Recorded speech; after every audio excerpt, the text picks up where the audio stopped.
Hello everyone, welcome to the first episode of Banterball. This is a football podcast that the three of us will be doing alongside other people that you'll see in episodes coming up. And today we're gonna wrap up some of the biggest games and biggest moments of the past week. And the first topic that we're going to be talking about is Tottenham versus Arsenal, which ended 1-1. First, do you guys wanna introduce yourselves? Okay. Go on. Oh, okay. Cheers, Sam. Mate. So, I'm Vish. I'm an Arsenal fan. If you can't tell from how I'm gonna be talking about the upcoming game, and yeah. I'm Sam, and I'm a Manchester United supporter. So I think this podcast should actually bring in some interesting views from both sides. To be honest.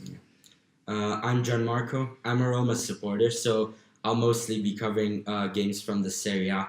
And these two won't really care, to be honest, but it doesn't matter. But if we see the games, then we'll always have input. We'll see. All right. Anyways, so yeah, first topic, Tottenham versus Arsenal. Of course, finished 1-1. So, Vish, do you want Okay, so I just like to say the Premier League refs, they're a bit bad, just a bit bad. I mean, I'm sure all of you have seen like how Kane was offside and how who was it? Was it Danny Rose? The foul Danny Rose did. Danny Rose stomped on Leno. That's just that's completely fine. Yeah, sure. And then so I was just a bit mad about that. Okay. But I think what we have to focus on is like I think actually on the full perspective of the game, it's a London derby. Yeah. I think it's actually a fair result in the end if you think about it. If we take away if we put the right decisions. Like, say if we had VAR and if we actually made the right decisions for that game, it would have been 1-0 to Arsenal. I mean, don't get me wrong. All for VAR and everything, but isn't it always fun to have that little controversial moment in a football game where you think, is it a foul, is it not, is it offside? It's fun for you when you're not a supporting fan of one of the clubs that got affected by it. So. Well, Man United were pretty lucky on the weekend. I've just got one of our goals was offside against Southampton, so... Yeah. Oh, yeah, true. I mean, to be honest, many people... So there's different leagues in Europe that have been getting VAR. For example, the Serie A has VAR. And there's many fans and supporters that are arguing that VAR gets used too much for, like, random incidents. So, I mean, I guess it does add a little bit of unpredictability to the game. But it's always frustrating when you should have gotten that decision for your team and it just doesn't happen. So speaking of VAR, remember that Champions League game against Ajax, Real Madrid against Ajax, when one decision went to Real Madrid's way when it should have gone to Ajax. Yeah. So that's when VAR is just not. But then. Let's look at the other side of Arsenal. They could have so easily have won the game without Aubameyang's penalty. What went wrong there? Well, I mean, if you watch the replay, you would have seen that Vertonghen was in the box when Aubameyang was taking the penalty. So, just saying, that should have been... If you want to be complaining about those types of small moments, Aubameyang's penalty needs to be a lot better than what it was. That's true. Yeah, true. It was good from... To be honest, I love Alba, but that was pretty bad. I mean, from my perspective, I think the 1-1 result actually, in perspective, was a fair result. Tottenham, I think, had the second half. It was. Yeah. Also, like if you see Leno's double save, jeez, that was a great save, and Tottenham really deserved to score there. The hair who? Did someone mention that? I mean, it was a great. I think the first of the two shots was Eriksen, was it not? And I think it was Kane who passed it to him. And Arsenal's defense completely switched off there. He just put a simple ball over the top. And Socrates and who was the other centre back? Mustafi. They should have been covering whoever was entering the box. And I mean they didn't. And they had to count on Leno. And I think his performance was really good, to be honest. Yeah, man of the match from that game was Socrates. Because having Mustafi on the pitch is like basically having one player down. So Mustafi, Socrates basically has to be two centre backs. So. Yeah, I mean he did well to shut Kane out. He only had like one or two shots, and one of them was the penalty, wasn't it? So I mean, yeah. Kane is a penalty merchant. All right, I just like to say that. Actually, that's what I'm saying. Previous weeks. Yeah, that is how. How many times do you actually see Kane score a goal from outside the box? That's true. But I mean, not all top Well, I guess strikers. he has to have work the space for himself as well sometimes. That's Or be in the position. Not all top strikers score from outside the box. I just like to usually. say, if Kane squared it to Sterling, football would have came home. But he's Kane. I mean, yeah, okay. Oh, went for personal glory, I guess. All right, what's up on the next game? Yeah, so the next game we're gonna talk about was actually a fairly boring one, if I say so myself. Watching both parts of the second half and the highlights, Real Madrid versus Barcelona. It ended 1-0. This is the one at the weekend, the one in the league, of course, because the Copa del Rey one was a lot more interesting. We'll touch on that later. But yeah, so this one finished 1-0. Of course, Rakitic getting the goal for Barcelona.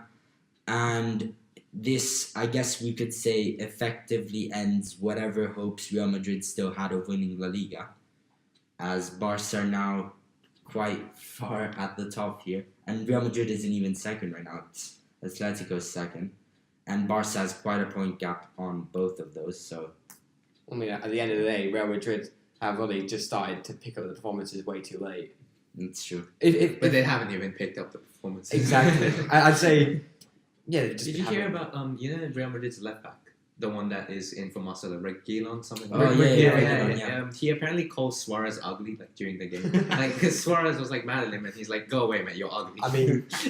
I mean, Right. Okay. I think it was pretty. It was always going to be Barcelona who won the El Clasico. Yeah. This year, Real Madrid have just been so sub. So lost without Ronaldo. Without Ronaldo, I Yeah. think he was the main guy.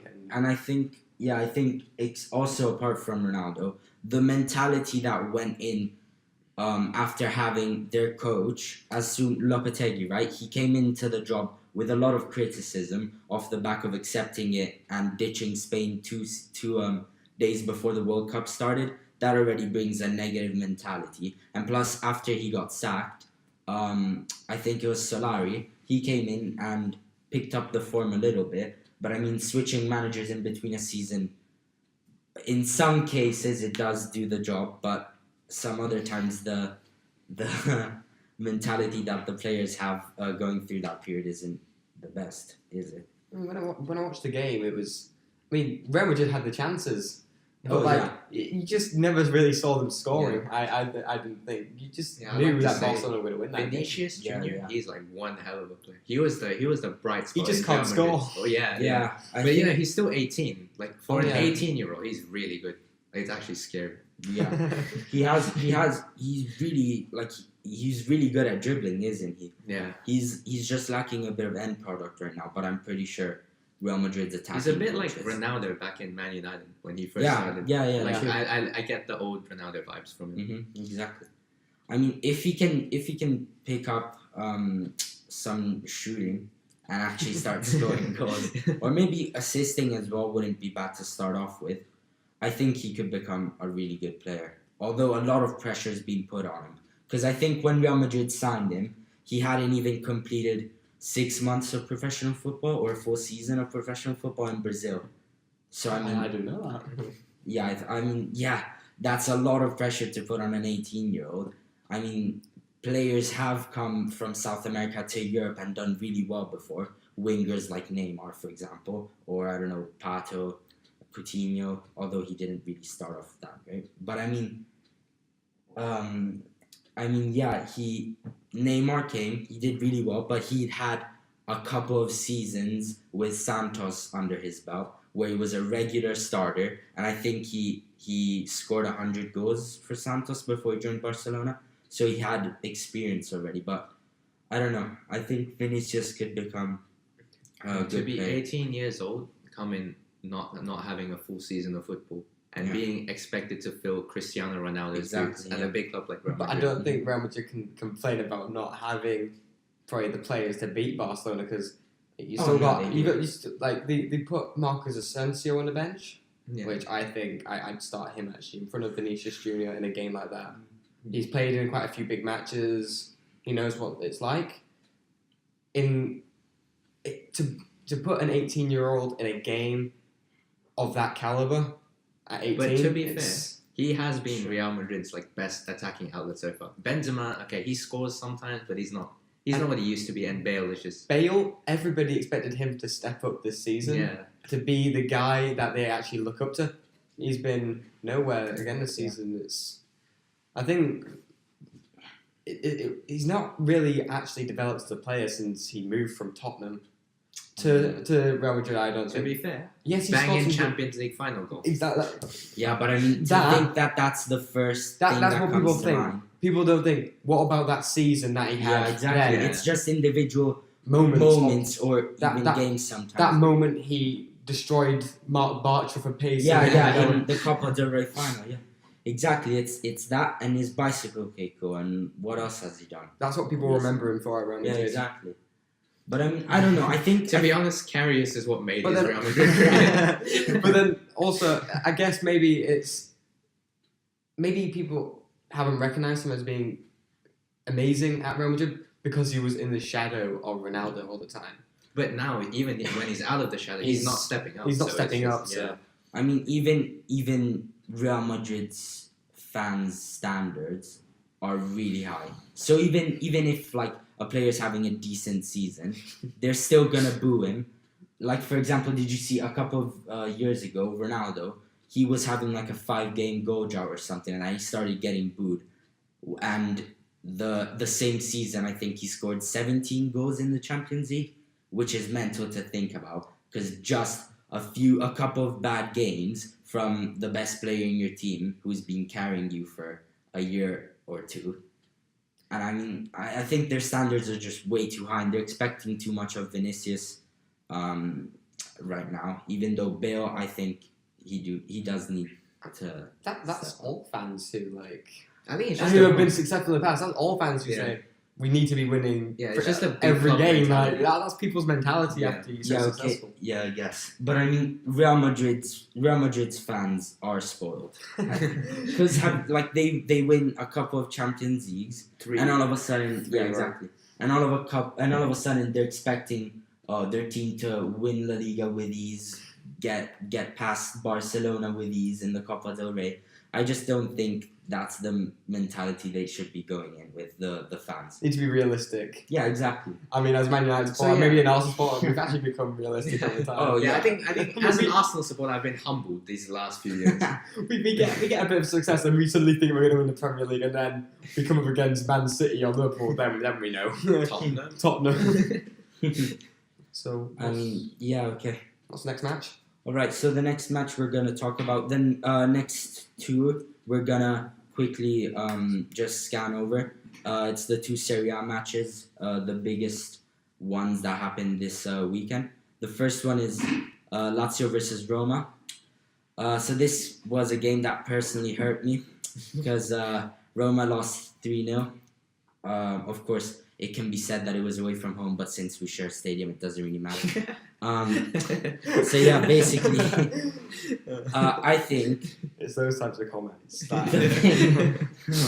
I think the main problem in this match was the way Roma's defense went into it, because I think they relaxed, right? Because I think Immobile got a knock the game before this, and so he didn't start. So they thought, oh, all right, their best player isn't on the pitch. We can take it easy and just relax. But that's not what happened, because like Lazio's attack, even without Immobile, is still relatively dangerous. And their midfield is what caused us the most problems. Milinkovic-Savic, for example, he bossed Roma's entire midfield for the first 30 minutes. Then Roma came into the game a bit towards the end of the first half. But what's happened to Roma? Jesus, I don't know, man. We started. I don't know, man. After we lost. What's happened to our teams? We used to be so great. Not Roma. Definitely not Roma. It used to be alright. I mean, last season we did okay, but it wasn't even. Not in Serie A. We just got lucky against Barcelona. To be completely honest, that's what made our season. You know how many sponsors we got off the back of that? I feel so sorry. Like Qatar Airways, they're sponsoring our shirt now, and it's meant to be like a 5-year deal or something. I won't be surprised if by the end of the season they go, nah, mate, we've had enough of you. So if you want sponsors, you just 3-0 Barca, innit? Yeah, exactly. Just get to It's semi-final. 3-0 Barca. Yeah, but I mean, I think what Roma's team is lacking, is a modern defensive midfielder. Because the defensive midfielder that we played was De Rossi, and although I love him, he's been at the club his entire life. He's just too old now. You and guys he have can't. Anzonzi, don't you?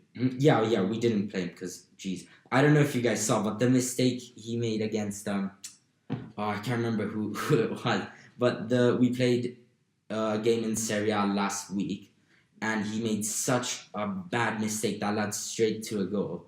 And I think the coach has just had enough. Was it I mean, you have to start getting to an age where you think, what? How effective am I being on the pitch when I'm playing? When you're if you're at a certain age, like Did you guys see Guendouzi's mistake against Bournemouth? Like we were lucky, we were winning like 4-5. We won like 5-1, right? Yeah.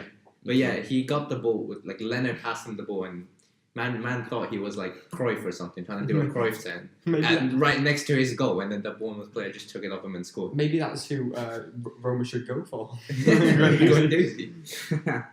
I don't know. I think it was a mistake against Frosinone, and it was a game. Jesus Christ, we won 3-2, but our last goal came at the 95th minute, and it was such a bad goal. I mean, as well. who would you see as like an ideal player to come in that position? Your ideal signing, Roma. Can't. Okay. I mean, okay, of course realistic he's not signing. realistic.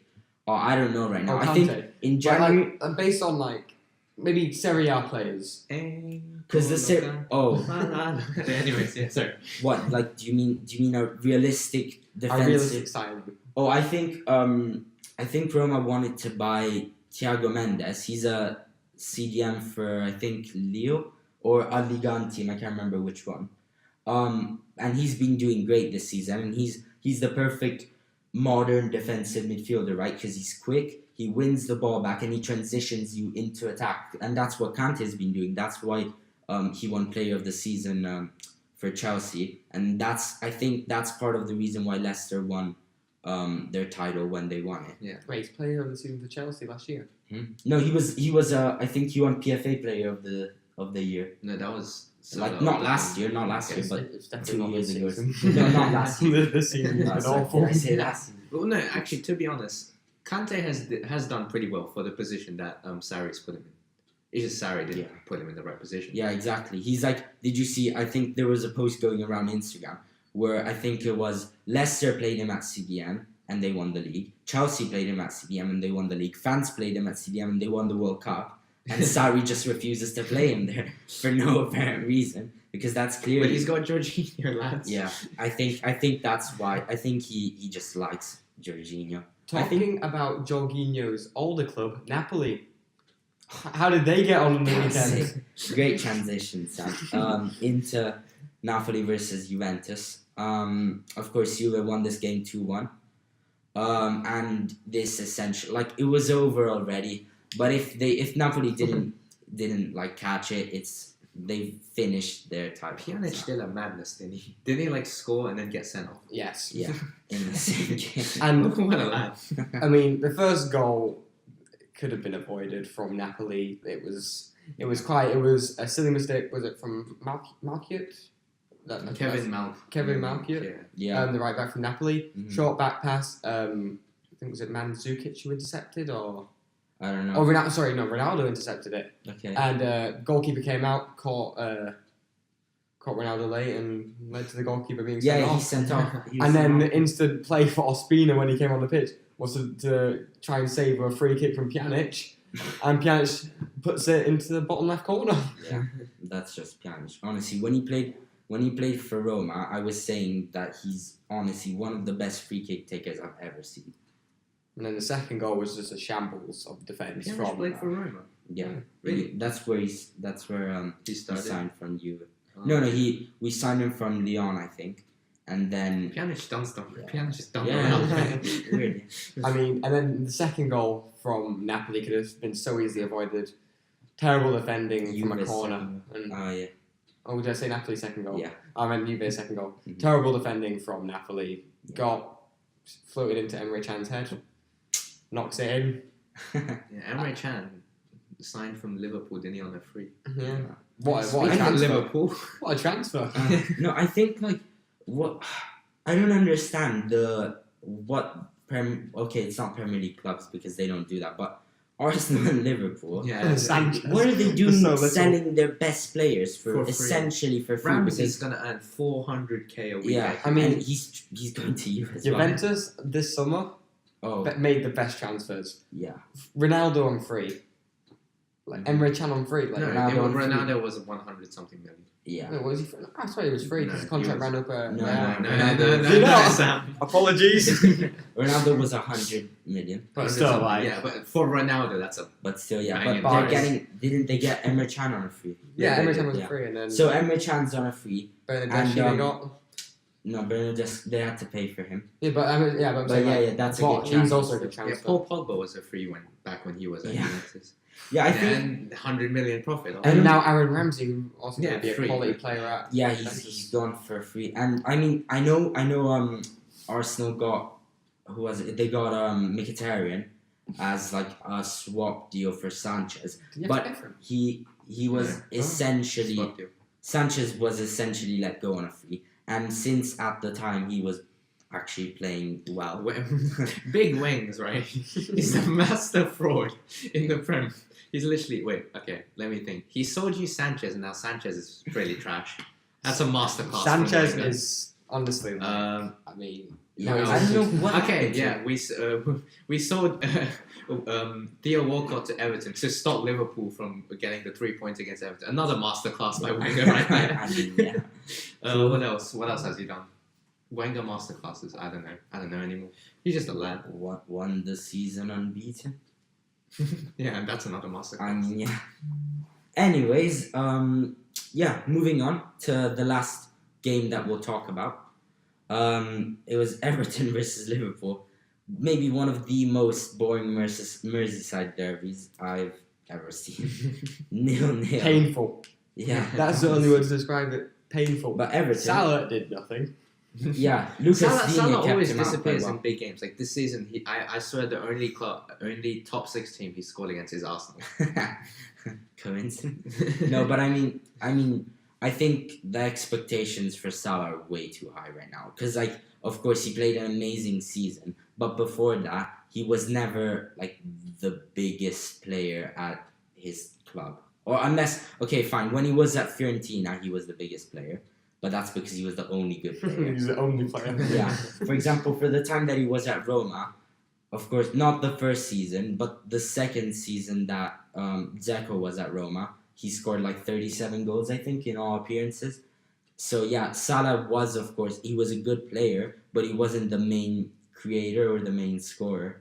Yeah, I don't think in the anyone team. expected Salah to get to where he is now. Oh, yeah, So- man. It's unbelievable Yeah. to see. Yeah, I didn't even expect Roma to sell him that season. I had no clue what was going through the sporting director's mind when they sold him. And Because looking at he's doing great. yeah, and then now looking at Everton's perspective, I mean, great that you fought your way to get a 0-0 victory, but Mhm. the football they play it's poor, to say the least. Like, so like they have so much potential out of the start of the season with the squad that they've got, and I feel like they just the playing style. I don't know what it is.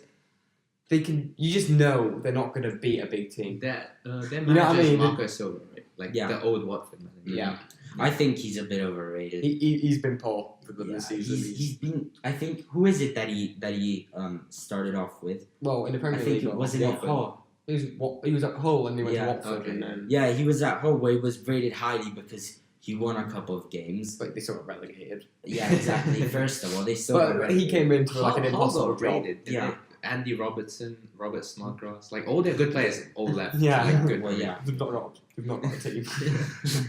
Anyways, but yeah, I think Everton they did a good job shutting out Liverpool's attack. But I mean, I heard they celebrated at halftime, at full time, at a 0-0 draw. Yeah. I still think they.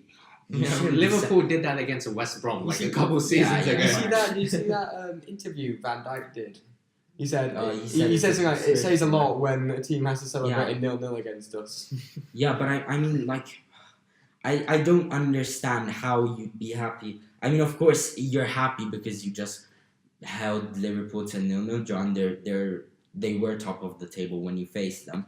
But I mean, the only time when you should be celebrating is if you win the game, I think. Or like, I don't know, you save a penalty or you score a goal. But I mean, honestly, celebrating a 0-0 draw. I don't know how Everton did though. I don't know how they attacked and stuff. But I mean, it sounds like it was a boring game. All right, so now we'll be moving on to our team of the week, and we think this is gonna be a segment that we'll have for each week. And how this is gonna work is we're gonna take an 11 of best players in each position in the Premier League from games in the last week, and we're also gonna have let's say a bench filled with players from Europe's top 5 leagues who also had notable performances. And by top 5 leagues, we know there's some debate between Portugal and France being the top 5 leagues. So by that we mean Premier League, Serie A, La Liga, Bundesliga, and Liga. So yeah, let's kick it off. So in goal, we've got big man Leonard with his double save against Tottenham. I think that's honestly the best save I've ever witnessed in my entire life. I think honestly Leonard is like the best keeper that's ever existed, like in football history. At Arsenal. Let's narrow it down. No, not even at Arsenal, man. Like, who did they? Like we've got David Seaman, we've got like Casillas, I guess, we've got like God, and we've got Leonard. No, okay. Right, okay. Well, we can, as you can see, we're not biased towards any team in any way, shape, or form. I think you'll see with some of my player selections. No, but anyways, yeah, we think Leno was the best goalie, especially because goalies didn't really have a great performance this week. I mean, the other candidate was probably Lloris for his penalty save on Aubameyang. What else did he do? But I mean, yeah, that's the thing. That's the thing. He did nothing apart from that. So we decided to go with Leno. So yeah, I mean, there's not really much to say about him. Okay, what are we saying for our centre backs? Oh, our centre has to be big man Socrates again. And man of the match performance against Tottenham. And I'm also putting Van Dijk next to him. Yeah. Solid performance against Everton, keeping a clean sheet. Yeah, I mean, Van Dijk is honestly the best centre back I've seen in recent years in the Premier League. He hasn't had a bad game for Liverpool yet. I don't think. That's a true. He just hasn't. As much as I hate to admit, I'd say the one actually shocking performance he had was actually against Man United last season at Old Trafford. Okay. That was last season. This season, I don't think he's put a foot wrong. Oh, Is it? He's not actually lost a one-on-one. Yeah, no one has dribbled past. No one's dribbled past. That's incredible. Like how long? We're in March, right? It's like a 20-something games played, 29. And did you see the quote on Troy Deeney? Yeah. He said he hates playing against him. He's like, he has perfect hair. He smells great. He's like, this guy's perfect. And so you can't even hate on him. But yeah, anyways, so yeah, moving on. Maybe the fullbacks next. I had Digne and Wan-Bissaka as my fullbacks. Digne, he shut out Salah. That's a pretty hard thing to do. Yeah. One of the best players in the Prem. Like, it just has to be, he just has to be in there. Wan-Bissaka, 20 years old, comes in. He has the second most tackles in the Prem this season. Yeah. He's honestly... he's attacking minded as well. Yeah. I don't know how many assists he's got this season, but he's racked them up, actually. Yeah, he got one against... Yeah, exactly. Got them against Burnley. Yeah. Keep a clean sheet and then to also contribute to one of the goals. He's genuinely a prospect for the future. Yeah, so Wan-Bissaka, he assisted Batshuayi's goal in the 48th minute. And I have to say, the cross that he put in, it was a really low cross. So when it skimmed across the pitch, but I mean, it was still great because the cross, 3 Burnley defenders didn't expect it. And it's just incredible to see that he's so young and he's playing so well. And he plays for Crystal Palace, goddamn it. I mean, to think about that. And yeah, he kept out Dwight McNeil. He's the left back, which isn't hard to do. The left back? The left mid, sorry. Yeah, that's what I was saying, the winger for... And he kept out Chris Wood, who has had a decent season so far, I think. And last season he did well as well for Burnley. But yeah, anyways, and so Digne at left back, we talked about him. Yeah, he shut out Salah. That's all you have to say. On its own. Yeah. Yeah. Anyways, so yeah, we've gone for a 4-3-3 formation. So yeah, our three midfielders were. I think we can go through each one at a time once we've said them. Okay, I'll start off. So at CDM we have Declan Rice. He scored a goal against who did West Ham play? Newcastle. Yeah. Yes, scored a goal. He had a very good performance. Didn't concede. So yeah, he has Young to as go. well. He's like he's doing really well. And to be fair, he Newcastle came into this game on decent form. To be honest, like they won 2 games in a row, and for a team that's fighting 2 relegation, games in a row. yeah, for a team that's fighting relegation in the Premier League, that's really good. But yeah, also his celebration was a bit questionable. What did he do? He was like something like some weird I don't know Lingard. So it was so bad. But yeah, anyways, our next midfielder is James Ward-Prowse. He scored a frankly amazing free kick against Man United in the 70th. It wasn't bad. The hair. I think. Where's my man gone? Yeah. I think it was a very good free kick, and he played a really good game. And I think it's fair to say he marked Pogba for most of the game. He marked him out of it. So I mean, yeah, he had a really good performance. Of course, Southampton still lost, but I think it was a good performance from him. Anyway, so yeah, and our final midfielder. Well, our final midfielder is going to be Andreas Pereira. Many people were criticising him a few weeks ago for his performance against Burnley, but he's kind of started to step it up a little bit.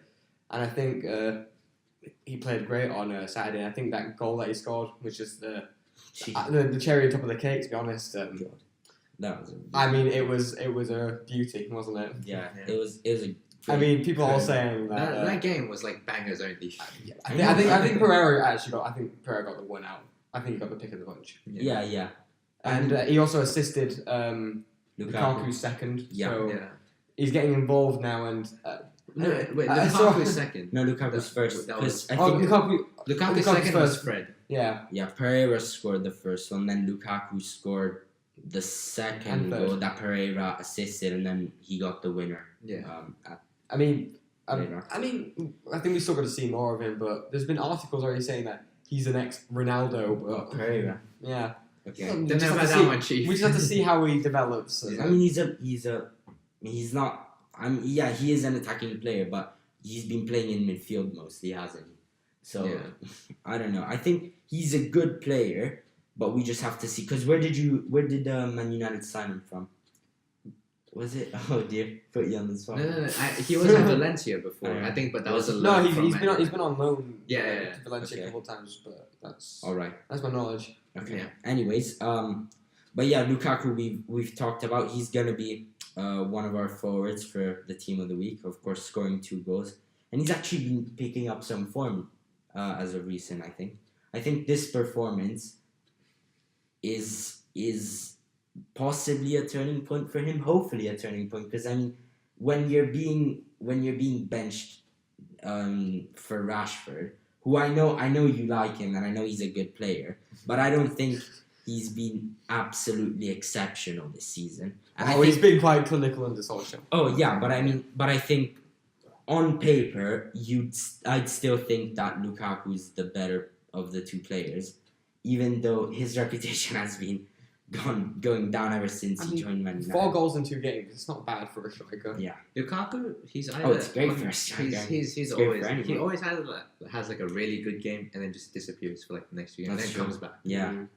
I think that's what I still remember against Arsenal when he was like prime Iniesta. Yeah.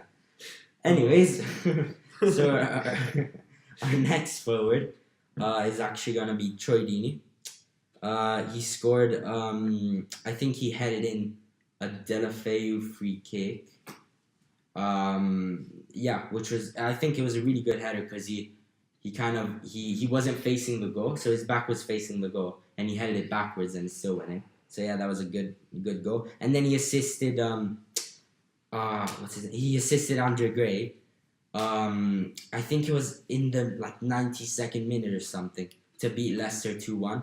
And this was Brendan Rodgers' first game in charge. Yeah, but that's kind of that's an introduction to Premier League life again from you guys. Yeah, but I mean, Watford, I know they started off the season very well with, I think it was Troy Deeney and Andre Gray actually scoring many goals. They started the season off quite well, but then they've dropped off since.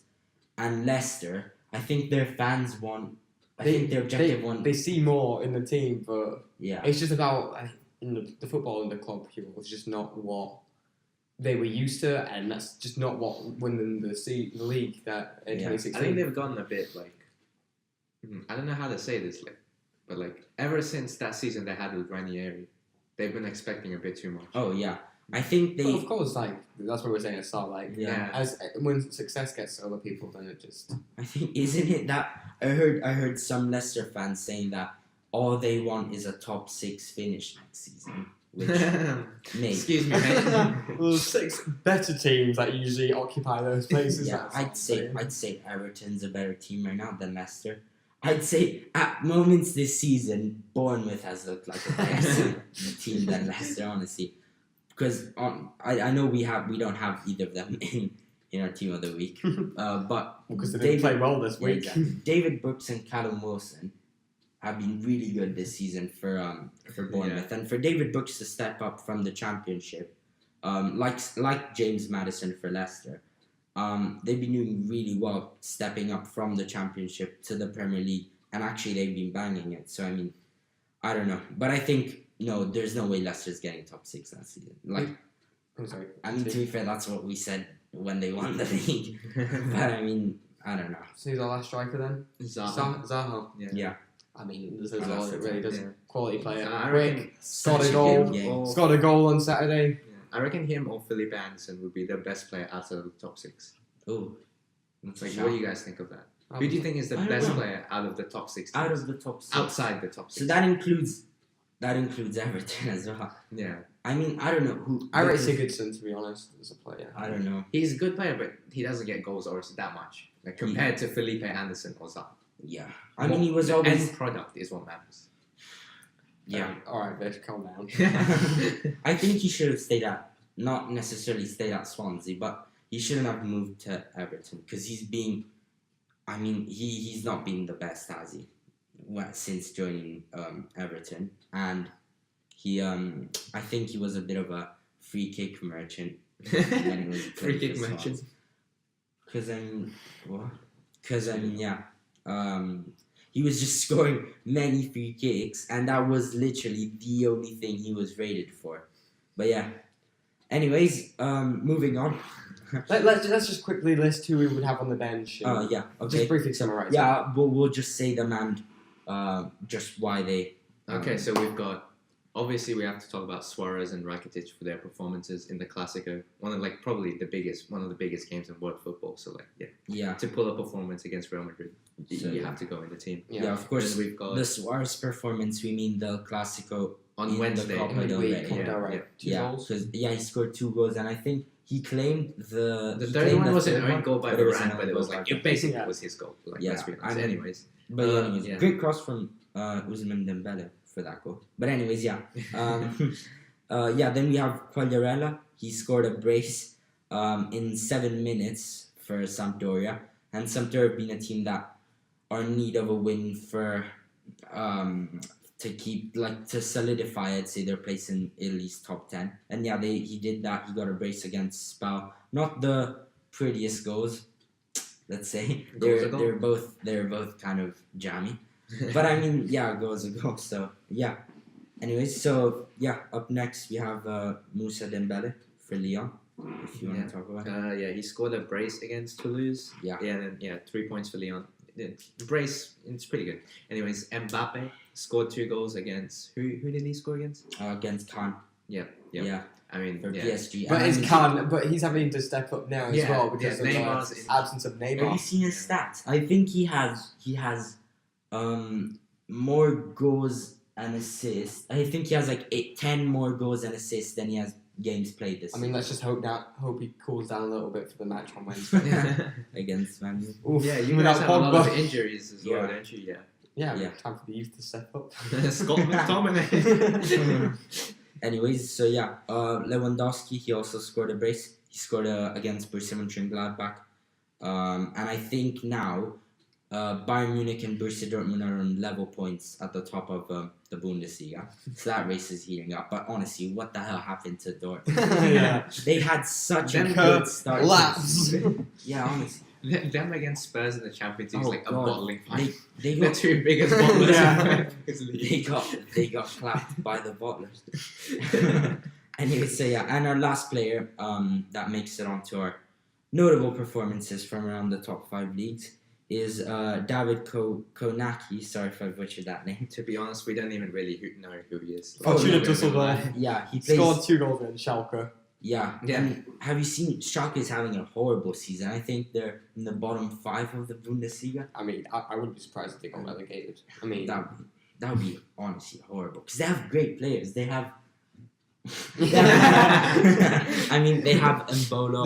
they've got good players. No, Yeah, but Farman. Mbolo was not starting. He's I don't know what I happened. don't know what's wrong. Look, because he's a good player. I mean, of course, people tend to overrate players coming out of Basel and Switzerland in general. Basel have just created players. It's just. Oh yeah, I think there was a post the other day with like a full starting 11 that they've made, and it's like all players that play in Europe's top leagues now, and they're all banging like Shaqiri, Salah, Share, even. Probably Share, Share. yeah. And that's like Newcastle. He's been playing really well for Newcastle. He scored a banger the other day. I can't remember who.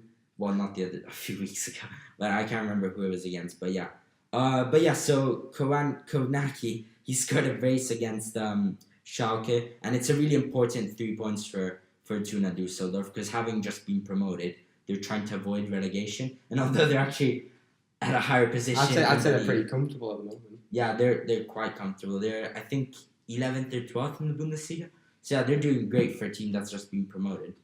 But yeah, so that brings us to a close on the team of the week. Now for our special section. Yeah. Oh yeah, Banter. So yeah, giving the name to this podcast, Banterball, we have a special banter section that this is also gonna be a segment that we continue each week, like the team of the week. Are we just gonna do like one segment, just one banterous topic each week? we have 3. We have Okay. we have We'll 3 cover this them week. quickly. Oh wait. Yeah, Okay. we have one. I think there are 3 quite small banter moments that happen during the week. So yeah, so the first one, it's actually something me and No, Vish. let's talk about Balotelli first. Okay. Oh yes, okay, sorry. Man like Balotelli, who actually has the audacity to just whip out their phone after they've scored a goal and What? Instagram live their celebration. This guy is just. Yeah, he's a honestly. character. Yeah. Yeah, he is. He should go down in the history of football. Like, for just being one of those guys. You know? He'd probably be a legend card on FIFA. Yeah, he deserves one. I'd love to see him back in the Italy team because he's actually a decent player. But I mean, Yeah. you know who else has the audacity to pull out their phone and celebrate after they scored a goal? Totti. He did it against Lazio a couple of years ago, and he took a selfie and he posted it on Instagram. the other Oh day. yeah, didn't he take it with like his grandma or something? That was Florenzi. Yeah, no, Oh, he hugged his grandma. Oh, That was- okay. He went and yeah. hugged his grandma. Yeah, and Totti basically he went under Roma's Ultras section in the stadium. He picked up a phone, took a selfie with them. One guy in that selfie, there was like a photographer who got in at the back, and he got so much hate for ruining the selfie. Roma fans honestly annihilated. But him this on is a Twitter. step up. Instagram Oh, live. yeah, Instagram live, that's incredible. And all of the Marseille players that it looked like they had no clue what was going on because all of a sudden he whips out the phone and they're all like, They're all pensioners. Okay, anyways, next section, Trippier.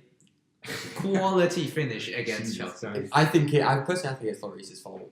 No, Oh, No reason to be out that far. Yeah, yeah, exactly. but I mean that was like prime Thierry Henry. finish. I mean, if you don't know what we're talking, Like, if you don't know what we're he talking opened about, up his body, I'm pretty sure he was going. if for you don't a know what we're talking about the Tottenham Chelsea game shot. Yeah. last week, midweek. Yeah. That was What a game! What a game! What can be said? Trippier doesn't see Lloris, just knocks it past him, bottom corner finish. Chelsea won that game, didn't they? You know Yeah, what's 2-0. funny? You know what's Oh. funny? Willian still tried to steal it. You can see him, he's running That's after the fine. ball. But I mean, honestly, Trippier. Did you see that meme where Trippier? I think it was a post from a tweet from 2014 where Trippier goes, "Come on, Chelsea," and now he scored an own goal. That was honestly one of the dodgiest own goals I've seen. Just come I mean, on. how man. has he gone from banging free kicks in against Croatia to prime Thierry Henry finishes into his Yeah. own net? I mean, that goal could have been avoided in many different ways. He could have cleared it to either side of him. He could have just let Lloris come out. Or He could have just kicked it out for a throw. Yeah, and, he could have just hammered it above the goal, but no, that's just prime Thierry Henry into the corner. Anyways, and our last. This one's a bit of a weird one. Me and Giam were just in class. We were chilling. We were just looking at football. I know we're not meant to be doing that. Yeah, we're responsible students otherwise. But I mean, sorry, this Mr. class. I don't think I am. We full on lied to her about what we were doing as well. So I mean, if this guy, if you're watching this, we'll actually study for the upcoming COG test. Like I guarantee. I don't think she'll be listening to this. Oh no. Okay. Anyways, so we found out basically Benjamin Mendy, right? He signed for Man City for what, like 50 million something? Yeah, from Monaco. Okay.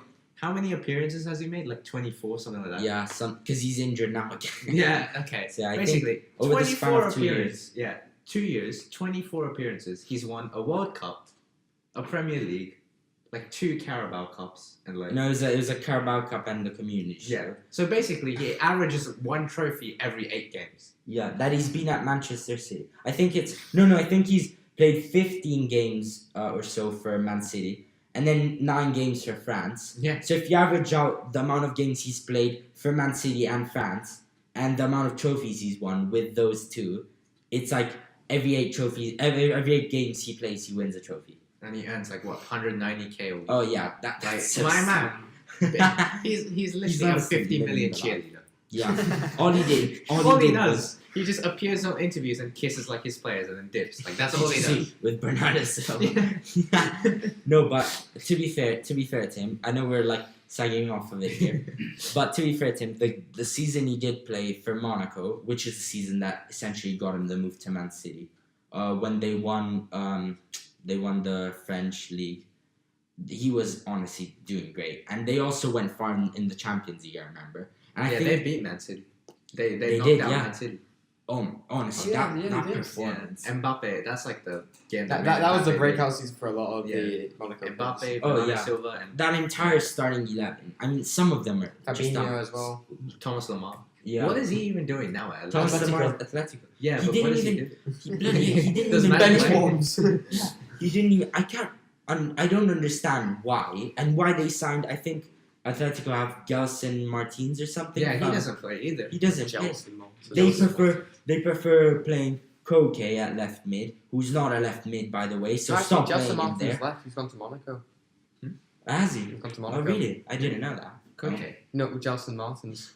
Oh, really? And we call ourselves a football podcast. No, but anyways, I don't understand. We would have been slated for that. Yeah, I don't understand why Yeah, by our Koke review.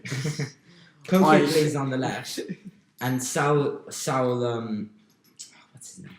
Ningas. He plays on the right. And they're not actually. It's Ningas. It's not Ningas. Oh, sorry. So they play as wingers for Atletico, but they're not wingers. They're just not. They're both central midfielders. But Simeone does what he wants. He's just like, nah, you can play. That's what he wants. And I don't understand, because he sees the problem. He sees he doesn't have wingers. He signs wingers, and then he just doesn't play them. You know what? Just sit right here next to me. But yeah. Anyways, yeah, I think we've covered pretty much everything that we're gonna talk about this week. So yeah. Thanks for watching, guys. Next week we're gonna have 2 more people, and we'll try and upload this weekly if we can. Yeah. We'll see who. Please watch. Please get your friends. Please. So remember to hit that subscribe button. Charlotte. No, but yeah, next episode will there'll either be more of us, because we're still waiting on 2 more people that are gonna come 2 in more with absolute experts in the field. And it's my birthday on that day. Sam, no one cares. Next week it's gonna be. I think it's when we record episode 2 is gonna be your birthday. So yeah, next week I think we have a little schedule here. We're gonna talk about the Real versus Ajax. the Champions the League bottling games. Champions League teams. Dortmund, Yeah. Porto versus Roma, PSG, Man United. Yeah, those games are being played on Tuesday and Wednesday. Yep. Which is for us, because we're recording this on Tuesday. Actually, some of them are. And then we've got the played big tonight. one. We got the big one of PSG, Man Arsenal. United. Arsenal, Man United on the weekends. Oh yeah, I can only see that week. going one way. Arsenal's very clear. Should we give some predictions on all of these games as our last thing? So Sure. let's go. Arsenal 10-0 United. Okay, no. Let's start from here. Real Madrid versus Ajax. They're playing tonight. What for us? Real they're playing Madrid. tonight. Yeah, I think easily. They won the first 2-1, but honestly, I No. think Ajax. I think it'll go to Could have won. penalties. Genuinely. I think But it could go to penalties. penalties. Yeah, I see it as just a Oh, straightforward. Ajax played. No, but incredibly. Ajax plays really well. Like Do- Real Madrid. Dusan Tadic, he left. I think he used to play for Southampton. Southampton, didn't he? He had an incredible game against Real Madrid, and he honestly deserved one more goal. Oh, I think I think the goal that Ajax scored was Hakim Ziyech, and yeah, I think Dusan Tadic deserved the goal. But I think Real Madrid will still knock them out, but that's not to say that Ajax won't Give them a game. give them a game. Yeah, Dortmund, Tottenham. I mean, it's Yeah. 3-0 to Tottenham. I so think don't I think maybe Tottenham go for it. I can see Dortmund scoring a couple. see. Yeah. but yeah. But I think I can't see Tottenham not scoring To be Yeah, fair, I can't see. I can't without see without Dortmund. Akanji in the defence of Dortmund. yeah. So I apologize for this next bit, but being a Roma supporter, this is all I bring up. But 3-0 comebacks have happened before in the Champions League. Well, right? isn't it 2-1? Hmm? Isn't it a 2-1? No, or is it a 3-1? Tottenham beat. Oh, sorry. You're 3-0. talking about. Yeah, so I'm talking about Roma, of course. They beat Barca 3-0 last season to come back from a 4-1 deficit. Mate, just let it go. And anyways, yeah. Roma whatever. Porto. Roma versus Porto. Roma won the first 2-1. I think we might bottle it. Porto. I think Porto I think might go Porto through. might go through. And Man United PSG. What we're thinking? 2-1. Last time it was 2-1. Right? I mean, as a Man United supporter, I'd like to It say was I think we're 2-0, going to do 2-0. it, but I'm not sure. yeah, with your injuries, No. I don't know. PSG's Maybe. going. And with I the think absence isn't of Cavani Pogba. back now. Yeah. Yeah. And with the Yeah. absence of Pogba. You Anyway. don't know. The last one. Well, yeah, Oh, the last one. Yeah, Arsenal. United. The Draw. last game. I think it'll be a draw. I think it's a 3-2 to Arsenal.